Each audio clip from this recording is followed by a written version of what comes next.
Yemen tonight. Does this mean that it is the new front in the war on terror? Log on to AC360.com for more on the secret U.S. military operations targeting al-Qaeda in an increasingly unstable region, including a blog from Peter Bergen. And right here when we come back, 3 passengers from Flight 253, a husband and wife, who are raising a provocative question tonight. Did the suspect possibly have help getting onto this flight? In fact, did this man even have a passport? That's ahead. Well, joining us now, passengers Kurt and Lori Haskell, who told authorities about a remarkable scene they witnessed at the gate in Amsterdam. Also with us tonight is Rochelle Keatman, who was on board that flight as well with her family, including her newly adopted brother and sister from Ethiopia. Good to have all of you with us. Kurt, I want to start with you because you say you witnessed the suspect at the airport and you saw something that really made you sit up and take notice. Walk us through what you saw in Amsterdam. Sure. Lori and I were sitting near the boarding gate. Sitting on the floor, there weren't any seats to sit in. And I saw 2 men, and they caught my eye because they seemed to be an odd pair. One was what I would describe as a poor-looking black teenager around 16 or 17, and the other man, a age 50-ish, wealthy-looking Indian man, and I was just wondering why they were together. Kind of strange. And I watched them approach what I would call the ticket agent, the final person that checks your boarding pass before you get on the plane. And I could hear the entire conversation. The only person that spoke was the Indian man, and what he said was, this man needs to board the plane, but he doesn't have a passport. And the ticket agent responded, well, if he doesn't have a passport, you can't get on the plane. To which the Indian man responded back, he's from Sudan. We do this all the time. And the ticket agent said, well, then you'll have to go and talk to my manager. And she directed them down a hallway. And that was the last time that I saw the Indian man. And the black man I didn't see again until he tried to blow up our plane a few hours later. And when did you put 2 and 2 together and realize that this, in fact, appeared to be the same man you saw who may not have had a passport? I got a good look at him on the plane when we landed and the FBI was arresting him, and that's when I put it all together. I recognized him as the same man that I had seen before we boarded. And I know everyone has been questioned who was on that flight. Lori, it's tough to understand, I think, especially for a lot of people watching this, and I'm sure for you who were sitting there, how anybody could be allowed on board an international flight without a passport. When you and your husband talked to authorities, when you told them what you saw, what was the reaction? They seemed really interested in what we had to say. They talked to every family. A lot of the families they were talking to them for about 5 minutes or so. They talked to Kurt and I for probably about 15 minutes, maybe a little bit more. At one point, they called over another FBI agent to, I guess, witness what the other one was talking to us about. So I think that they were really interested in what we had to say about what we saw in the Amsterdam airport. However, the FBI and no other authorities have contacted us since then. And does that seem odd to you, or do you figure that's just part of the investigation?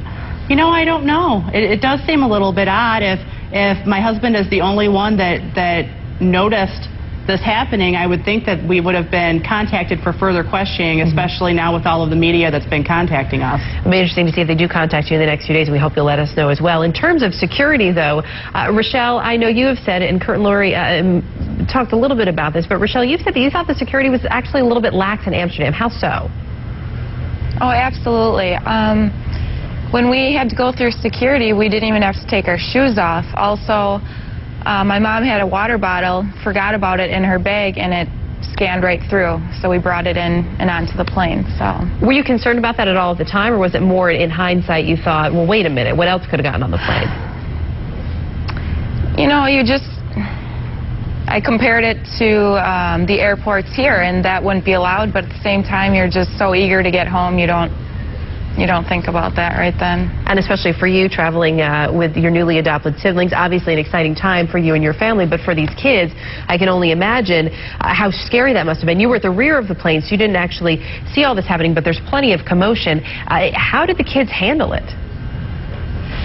Well, you know, our goal on the entire flight when this was occurring was to just not let these 2 children know what was going on. We agreed that we would just pretend that it was a big game, because these kids have been through so much in their lives that this just wasn't, they didn't need to know what was going on, so we turned it into, they don't speak English, and we turned it into more of a game and said, isn't this exciting? And we sang songs, and my dad and I and my mom, we all prayed together for safety, and that, you know, if we weren't going to make it, that these children would never know what was really going on. And we should point out, we're looking at some pictures of them there on the flight. That was actually the flight that got you to Amsterdam, not the flight from Amsterdam to Detroit. When all of this went down, I know that this man, with the suspect, was tackled pretty quickly by other passengers. Kurt and Lori, you were actually not too far, only a number of rows behind all of them. Was there anything else that you noticed or that stuck out about that incident, Kurt, as this man is being tackled? I think I'll let Lori answer that. When this was going on, I was more focused on the fire, and she witnessed more of the altercation between the terrorist and the passengers. And Lori, he seemed to be subdued pretty quickly. Yeah, everything happened, it seemed like, in less than a minute. We saw smoke. We then saw flames going up the side of the plane near the seat where he was sitting. At that point, two people, one from behind him and one from the side of him, tackled him to the ground, and that's pretty much the last time we saw him. We were pretty freaked out by the fire, so we weren't paying attention to that. We were paying attention to the fire going up the side of the plane. Understandable, obviously. And we just saw that the picture there. There's a still photo of the suspect on the plane. But I know, Rochelle, you believe there may actually be video of the incident? Yeah, that was very strange. There was a man that, when we first took off, I noticed about 10 seats ahead of us to the left-hand side. He had a camcorder, and I didn't think much of it. I thought maybe this was his first flight and was just excited. And then when the actual incident occurred, I looked up, and he was the only one standing and filming the entire thing. Interesting. There's obviously still so much more to come out about this. We really appreciate you joining us, Kurt and Lori Haskell, Rochelle Keatman, with your insight tonight. Good to have all of you with us. Thanks. Later, more on what Gene was talking about, whether technology may be the answer to better safety. We'll take a look at those scanners that can look at every inch of you and look at whether or not you need to still have a problem with that. In terms of that technology, though, Gene, I understand this is sort of a separate piece of technology, but security related, that you have some new information on the 3D body scanners we've been hearing so much about. Could those scanners actually have detected the fact that there was something sewn into this man's underwear and raised a red flag? Well, I was just talking to someone who is very familiar with this technology, and he believes it could. There are two types of body imaging technology. One is called backscatter. It relies on X-rays, and with that technology, they have largely blurred the crotch area for privacy reasons. This expert says it would be easy enough to change those settings to bring in a little bit more detail for security reasons in order to see something like this. The other technology is called millimeter wave. That works more like radar, bouncing things back and forth.